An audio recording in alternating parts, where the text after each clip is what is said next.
Tzili. Hi, Hi, Tzili. how are you? Welcome to another tzuzamen. Thank you Hi, for coming. Hi, Benny, Benoit Benoit Sapiro, Paris. Paris. Oh my God. Only Oh my thing God. That's the put us in a good Paris. place. Oh my God. Saint-Germain. Can you tell us about Tzili? Do you want to introduce our distinguished guest? Benny has 2.5 galleries. Oh, it's going to be 3 soon. Exist, and the third one is in the making. So, and they're all in the same tiny neighborhood. He will tell us where. And in a way, Benny is not stuck, but he belongs to the old world of Europe in the 30s, you know. So, Benny, tell us a little bit about it, about your galleries, your passion. Okay. I have to fix something here. To straighten up your eyeliner. Okay. No, it's mine. Never mind. And as I said, I live in a small village in the middle of Paris, which is called Saint-Germain-des-Prés. Oh, small village. And I think in the next 10 or 12 days, I should have a third gallery. From 2.5, I will pass to 3. Wow. Right. Wow. And they're one next to the other? They're close to each other? Yeah. Oh, they are 50 meters and 10 meters. Oh, so it's 3 galleries. You walk between the 3, then you walk to the coffee shop, and then to the have dinner. The bistro. So what is the difference? In the middle of just in the middle, you have the coffee shop, which is essential. It's the second office. Right. So what is the difference? There is a difference between the 3 galleries? Not at all. The only difference is I need walls desperately because I've been. We are. It's been 20 years now. I have the Galerie Le Minotaure. This is the name of the gallery, which was a library, a mythological library, and a newspaper for surrealist and ethnographic art in the 30s.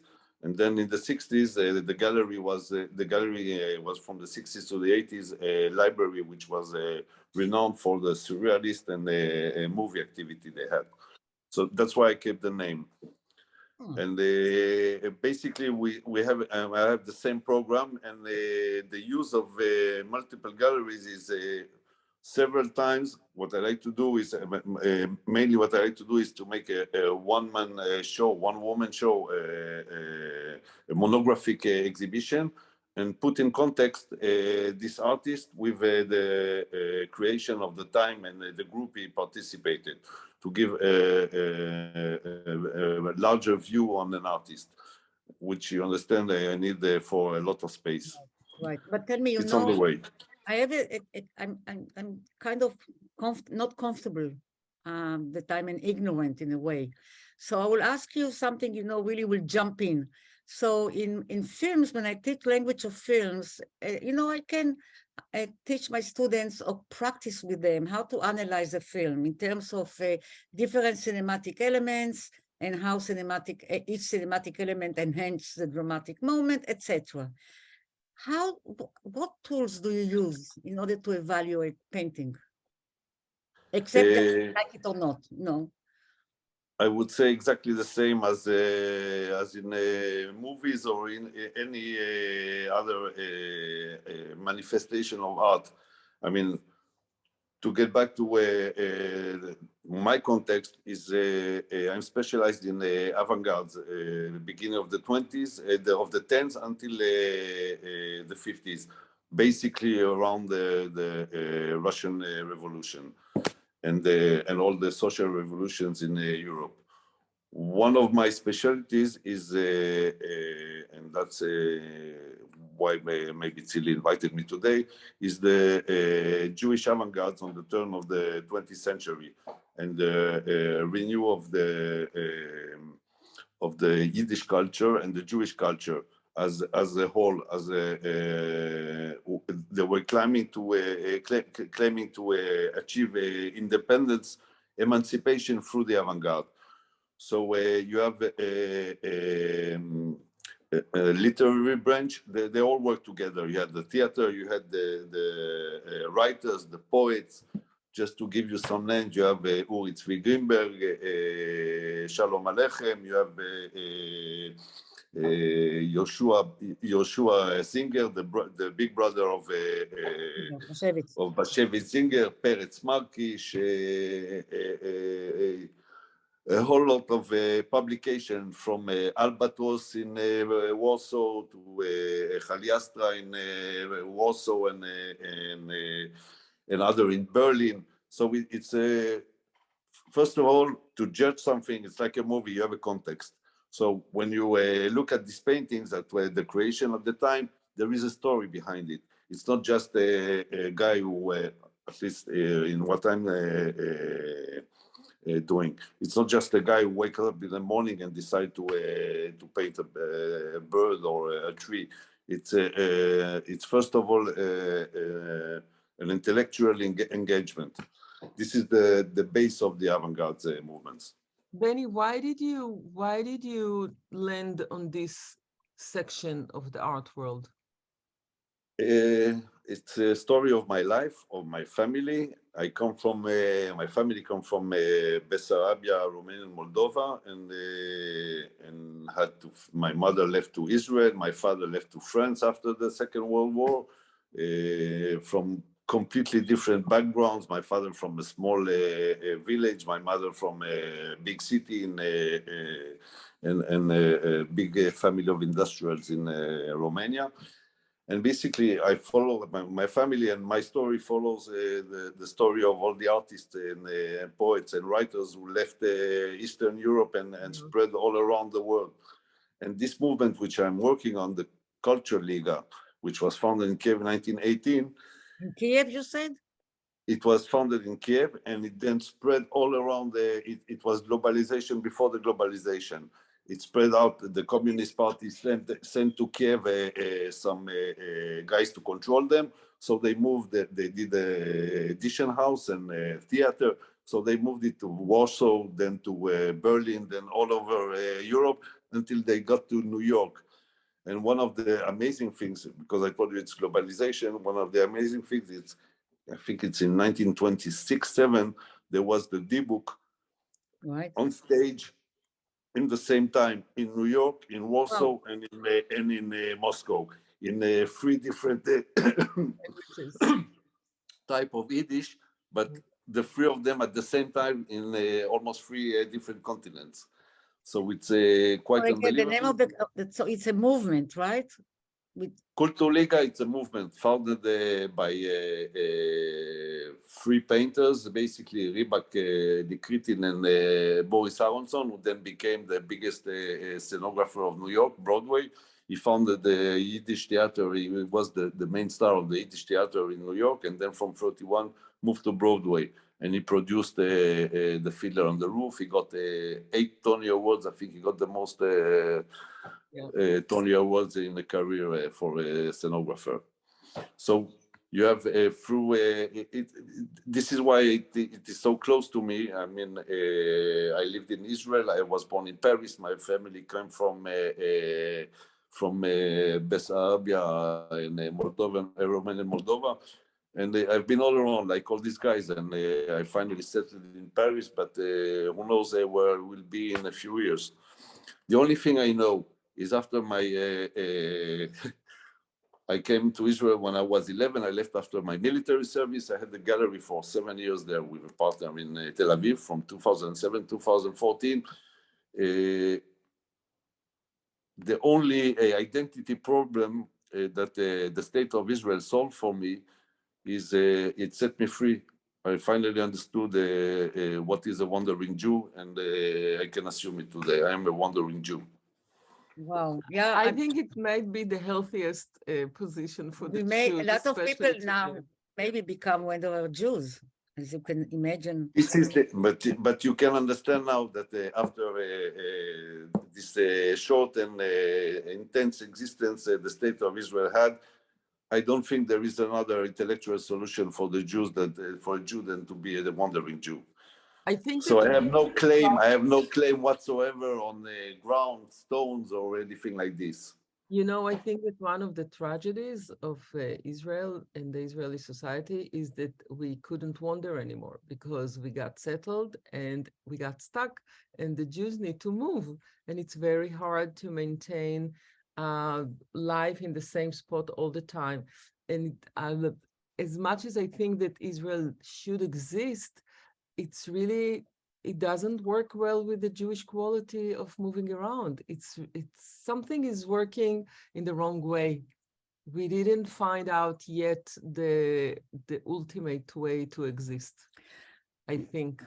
And a Jew who is not moving around finally will probably get a cerebral death.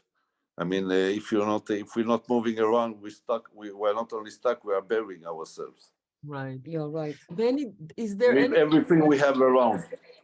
Is there any difference between what you do in Paris to the way it presented in the States, for example? Same community, same movement. Is anybody focusing and showing the artistic way in the United States the way you the do Jewish in Museum, maybe, except I the don't Jewish know. Museum. Not the Jewish Museum, not at all. I have to tell you that I've been doing this for 33 years now. My job, which is not a job, but I can tell you from what I learned, and there are wonderful Jewish museums who are doing wonderful work, but they have a main problem, and they cannot live through it. They have a schizophrenic problem, the Jewish. So every time you come to see a Jewish museum, say, listen, I want to do something about the Jewish. Oh, no, no, no, not a Jewish artist, not a Jewish. It's too much. We cannot do a Jewish artist. Or it must be. The whole Jewish thing in New York was moving from the Jewish Museum to the Yeshiva University Museum to Evo's Museum. They play musical chairs all the time because they want to be part of the scene, but they want to serve the Jews better, and it's moving around all the time. Is it inferiority complex, or they think it's not sexy enough for the art? No, I think it is. It's really schizophrenic. It's proper to because mostly, for example, the Jewish Museum in Paris, which is a wonderful institution. I had a show with the Bat Yam Museum with Ribak, which was the house of Sonia Ribak, the wife of Ribak, who is co-founder of the Culture League, one of the main figures. And there's a whole collection of paintings which are in Bat Yam were never shown until we had this great new director who took in hand the museum, and we did this project in Paris with the Jewish Museum. Means we had a show in the two galleries and in the Jewish Museum, but they didn't want at first to show it. I did all the organization. Now they are interested in doing a monographic show, a big monography show, because they saw the works. But the first reaction was, oh, whoa, Jewish artists, no, please, it's complicated. But they understand that it's not only a Jewish artist, it's an avant-garde artist, which is related to the scene of Kiev in 1918 with all the Russian and Soviet revolution avant-gardes. And, when they understood it, they said, okay, then we can do the show. And they have some things in their collection, which they are showing right now also. So what is the main characteristic of this, of a Jewish gallery, let's say? Because they do follow, as you said, some universal, like surrealism, or, you know what I mean? I wouldn't be able to tell you because I'm doing this like the treatment I'm giving to the Jewish avant-gardes is the same I will do to Hungarian avant-gardes, or it is qualified like all the avant-gardes were a reunion of communities, and that's why it took a long time to accept the fact that the Jews had also their own claims and wanted emancipation also. And it ended up with Stalin giving the Jews in 1932 a country in a republic in the middle of the desert of Birobidzhan, where the official language was Yiddish. And if you go to the train station there, all the signs were written in Yiddish. The Yiddish theater was installed there. and it was supposed to be the Jewish Republic, and the language was officially the Yiddish, which was a counter project to the Zionist project. Wow. You know, the level of your commitment and the depth of your work, it's really standing in the standards of a museum, not just a gallery.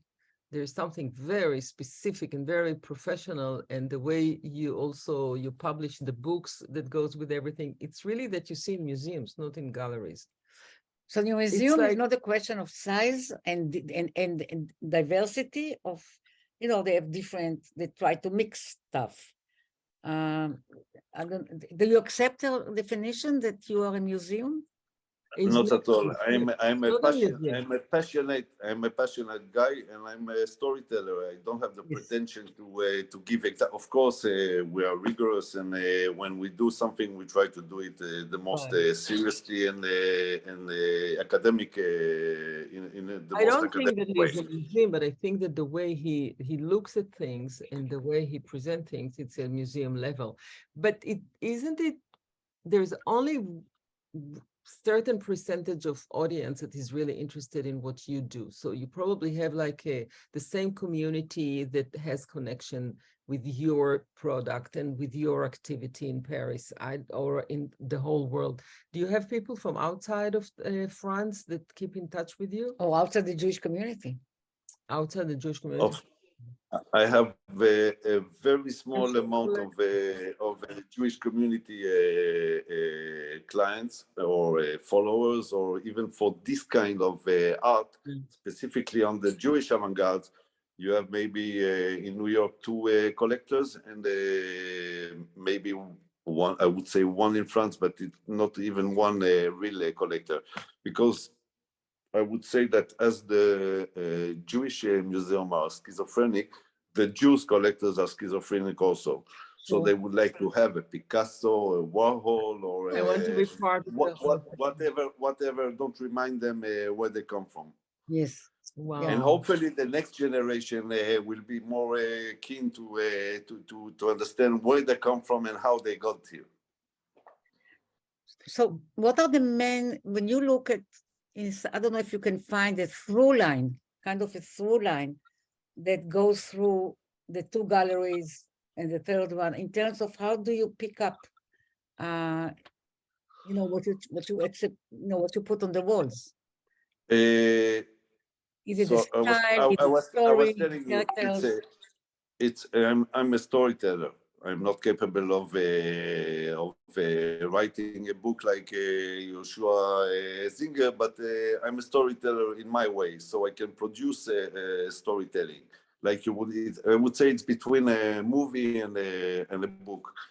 I'm trying to tell a story in a different manner, which is illustrated by the thing you will see on the wall, and by a text which are more or less academic or stories. So you enter to another world and to an old existence. Yeah. And the display is telling the story. I mean, in the way we do in the catalog, and you put somebody inside, and he gets inside the story. We trying to illustrate on the walls in the same way. So if there are different sections, for example, the Reebok exhibition, we had the whole section of publishing. He did a lot of books, and especially children books. There was an edition house, which was the edition house of the Culture League, and they tried to make very simple stories for children, which was called, published in 3 volumes and called by Reebok, Maisalach. Maisalach for and it was a repertoire of all the Jewish and non-Jewish stories. You have, for example, Baba Yaga, which is Hansel and Gretel in German, with very simple drawings, and all the writers were showing their kids the drawings of Reebok, and they were saying to Reebok, listen, it is working.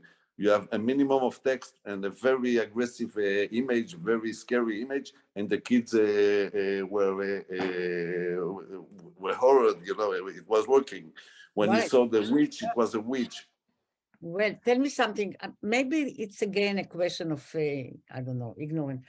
So when you put pictures on the wall, are you thinking about the dialogue between the two pictures, one next to another and then to the next one? It's almost like a kind of a montage, right? Of course, I mean, image, another image, but there is always, like in motion picture, the juxtaposition of two images sometimes create a new meaning. So I don't know if when you hang, I always ask myself, is there a dialogue between the pictures who are one next to another? There is a concern of composition because if you don't mean to, it creates. Yes, of course, in the mind of the viewer. But of course. You need, on one side, you need to tell a story. The evidence is that you always want to give more and more details. It means more and more paintings on the wall, which will not serve the story. You think it's important to put everything, but it's not. With less things, you can tell exactly the same thing and maybe more clearly.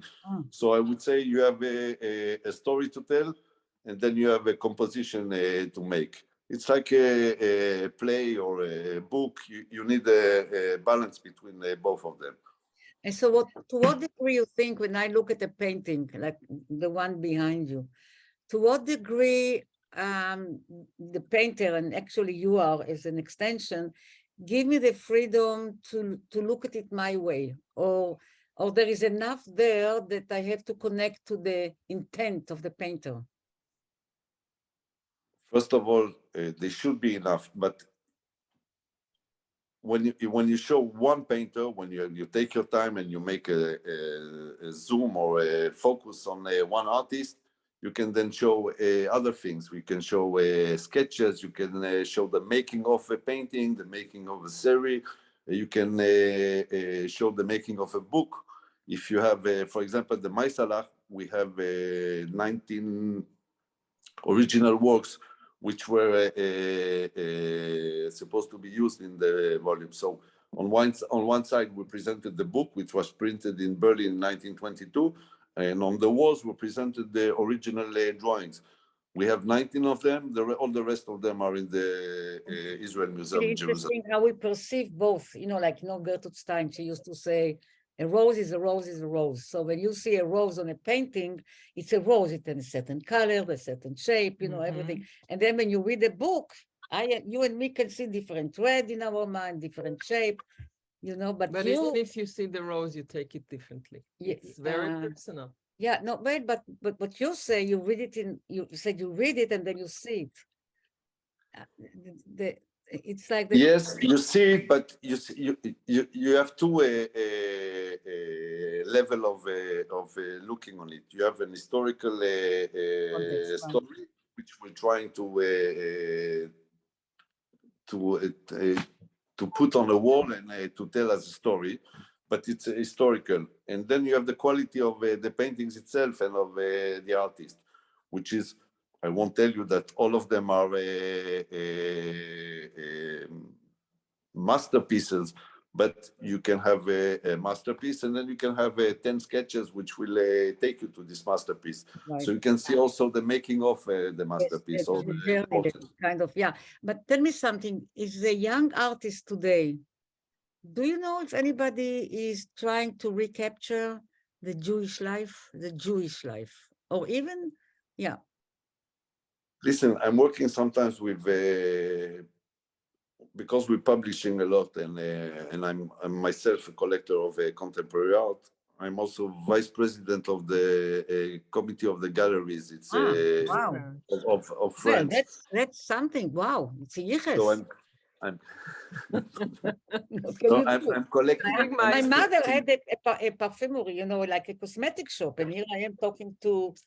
That's a big mistake. Big mistake. Okay. So I'm also a collector, and I know most of the artists and my colleagues, which are contemporary dealers. And I would say a lot of them come to me, and I did also shows with mixing contemporary art, even with Israeli artists. We did a show with Mari Shek in 2000. I think it was 11 in Israel and then in Paris with Israeli artists from Sigalit Landau to Annette Messager to historical things like George Gross or artists from the 20s, from Dada. So a lot of young artists come to me and they want to show. So I'm making very careful and very few projects with young artists. But when I do it, I give them the opportunity to confront themselves to the stock, to what I have. It means I give them the opportunity to confront with modern historical art. Right, right. And I have, for example, a guy which is a French guy called René Le Ricollet. We did a show of, I mean, we wanted to make a show with his gallerist, with him and some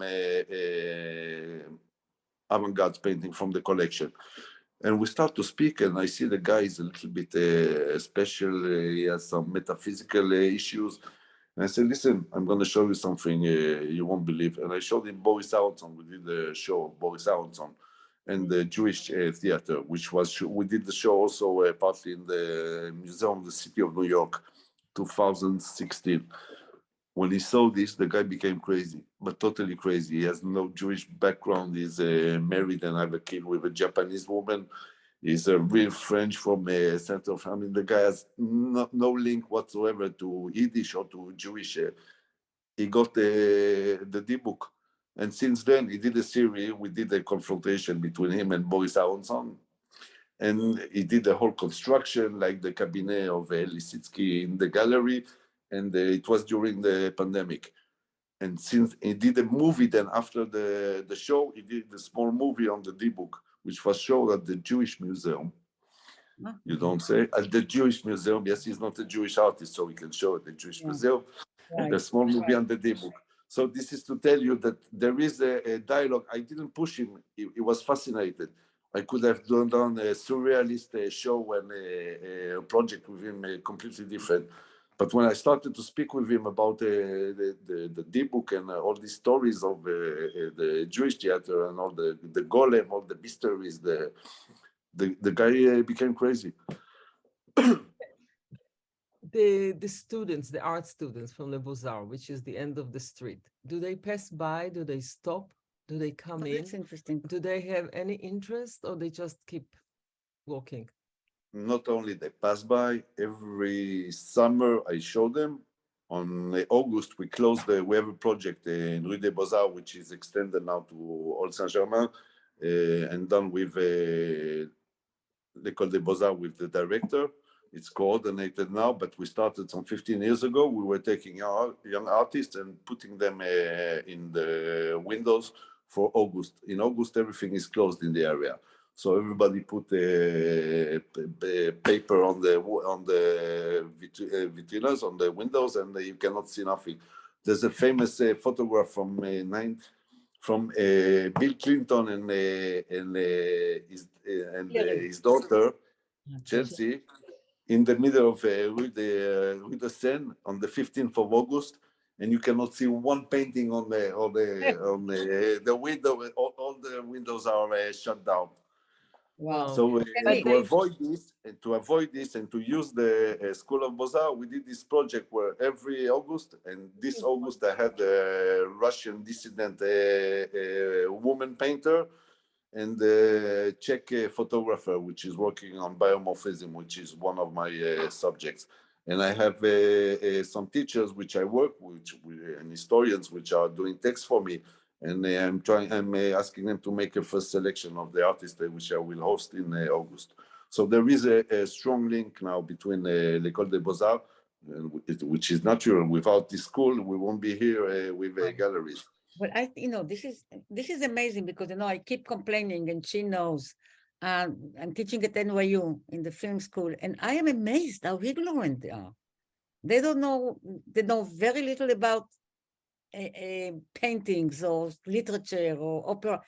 They are absolutely ignorant. And I try to think what can be done about it. And I think that if people will follow, what you do, slowly it can change. Because I don't know how it's kids in France. I can tell you two things. I myself went to the door of l'École des Beaux-Arts in 90, and I never passed the exams. I went there to get inside. I stayed in front of there was a cafe on the corner of the street. I went to the cafe and I stayed on with the Beaux-Arts until today, Wow. 33 years later. Right. But you need, and I tell you why. I always painted and drawn, and one day, 15 years ago, when 22 years ago, when I met my wife, I destroyed everything.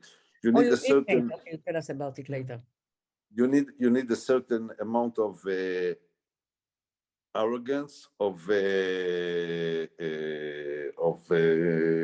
and of ignorance to achieve something in art.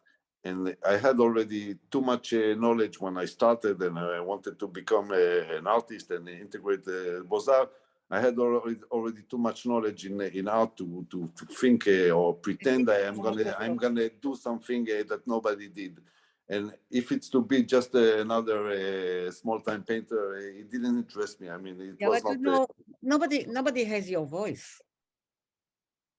You know what I mean? At the end of the day, your voice is your voice. Doesn't matter that there are a million other voices, but your voice is unique. So, but I don't really. Of course, but then again, you have to choose the right way to express it. Voice, right? Yeah. And this was not for me. At least it was not. You were judging yourself too much. But of course, but you have to judge yourself. Yeah, but you judge yourself. You didn't. I don't think. Well, I don't know you, but it's almost I feel you didn't give yourself a chance. You know, since I saw my professors, most of them when they started to be a professor, they didn't make films because they were afraid to confront even those. Yeah. And I know that when I finished my PhD, I didn't go to teach. I did it much later. First of all, I went and started to make films because I saw my professors. You know, they knew too much, like you said, so they didn't take risks. But the more you know, maybe yes, in a way, like a person who takes risks. Why don't you start paint now? Because I'm taking my risk in my own way now. I don't have to. I'm painting in my way. I mean, this is my way of expressing myself, and it's right in the middle. It's not on one side or on the other. I'm exactly on the junction, on the crossroad, and that's why also young artists, they like to come here, because first of all, I give them books, I give them literature. They see here things that they won't see elsewhere in a gallery. It's not just a commercial gallery where we're selling painting. We are telling stories. So they come here for this, and when they show here, finally, they come for the confrontation, because they know they will have to confront, to choose a subject with no pressure, but they will have to confront themselves with art history. And I won't impose them nothing. I can, follow them or help them, but I won't do nothing myself. So they will have to find their own. So I guess when you look at it, I guess I only see wine painting, but I will make sure when I go to Paris, I come to your galleries. So at the end of the day, each picture, although it's specific, about Jewish life, also somebody who is not Jewish, there is something coming out universal, which can touch anybody, right? It was very funny, I can tell you, because I sold to very few Jews things, or very few Jews who claim themselves as Jews.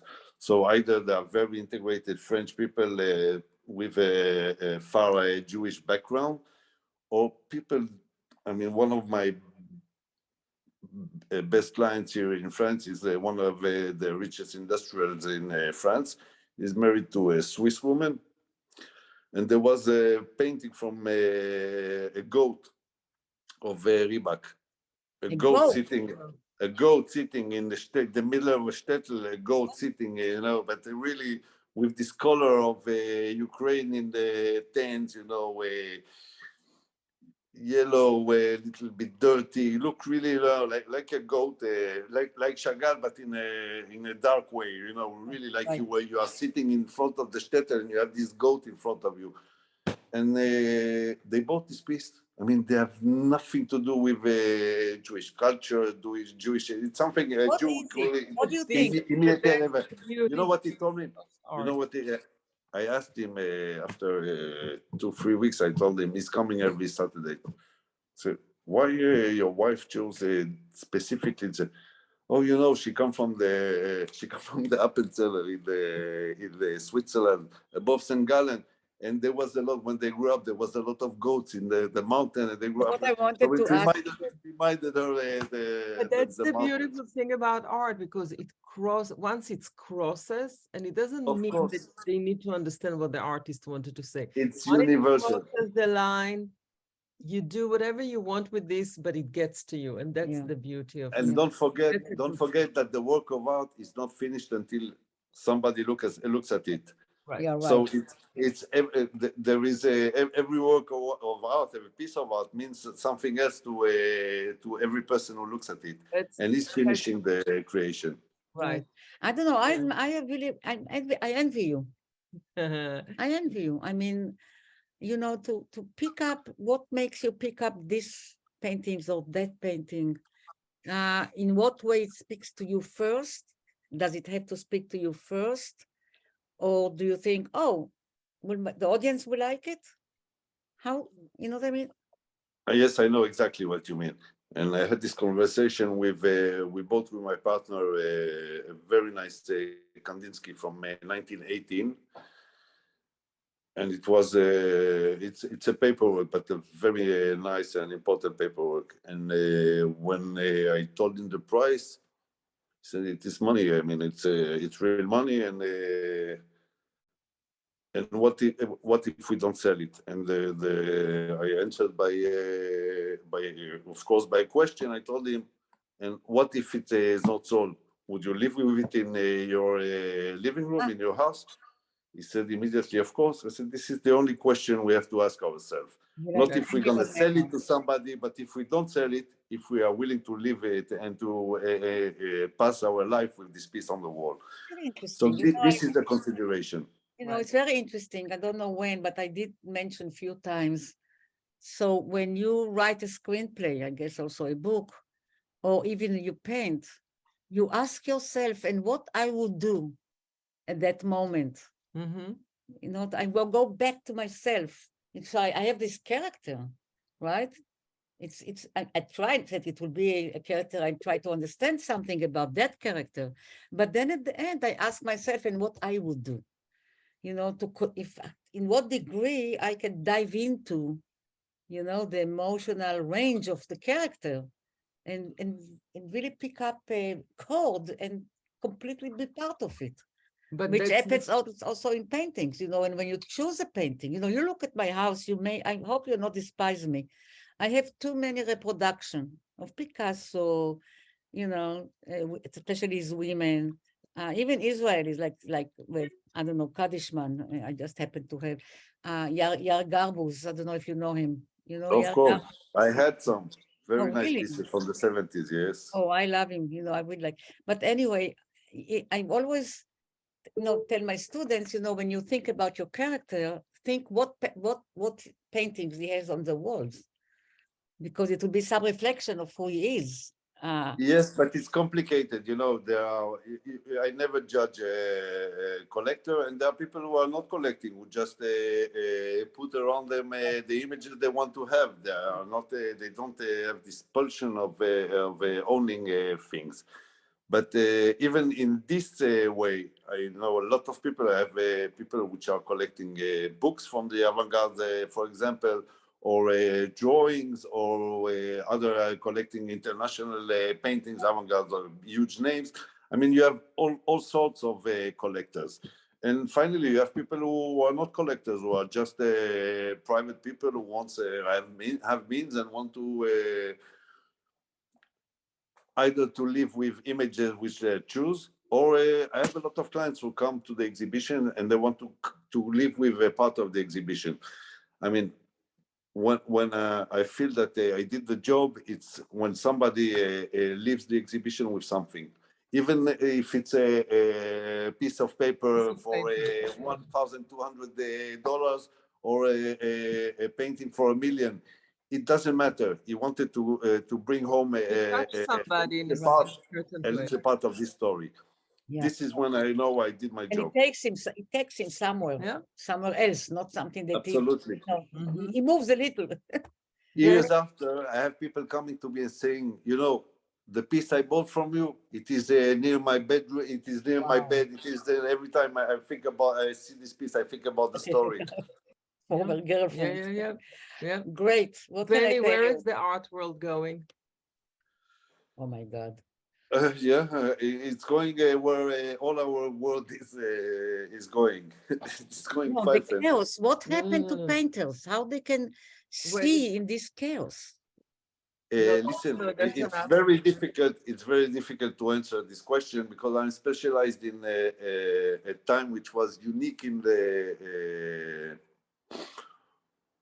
all the history of art. It's the time of the revolution. And the specific of these times is that there was a community of artists who fled Eastern Europe, for example, to Berlin and then to Paris.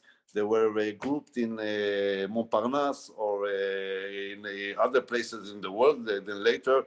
And finally, it was not an individual adventure, it was a collective adventure, which is exactly the opposite of 100 years later. 100 years later, it's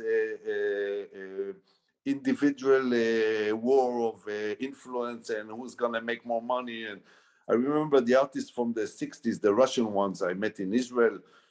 It was Gobman, for example. Mikhail Gobman was close to Ilya Kabakov and all the big stars of the 60s, Bulatov. And I can tell you, it is a nightmare between them, their wives, and it's a permanent, they're shooting one on the other, on permanent. Who is selling the most valuable paintings? There is a classification of artists which is published every year. They are crying and waiting for this, to see if they are on top of the other or not. It's a nightmare.